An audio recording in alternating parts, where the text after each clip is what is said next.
کتاب رسول اللہ صلی اللہ علیہ وسلم کے 200 سنہرے ارشادات۔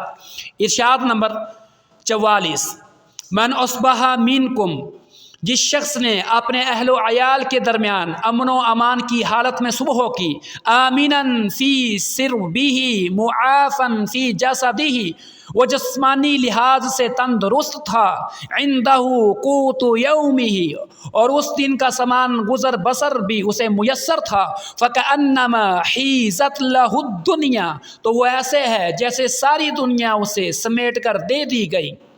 جامع ترمذی 2346۔ ارشاد نمبر 45، لا حسد الا فی اثنتین، دو خوبیوں والے شخص قابل رشک ہیں، رجل آتاہ اللہ مالا، ایک وہ جس سے اللہ تعالی نے بہت سارا مال دیا، فسلط علی ہلاکتہ فی الحق، اور وہ اسے حق کے راستے میں بے دریغ خرچ کرتا ہے، ورجل آتاہ اللہ الحکمہ، دوسرا وہ جس سے اللہ تعالی نے حکمت و دانائی سے نوازا ہو، فہو یقضی بہا ویعلمها، وہ حکیمانہ فیصلہ کرتا اور لوگوں کو حکمت و دانائی کی تعلیم دیتا ہے۔ صحیح البخاری 73۔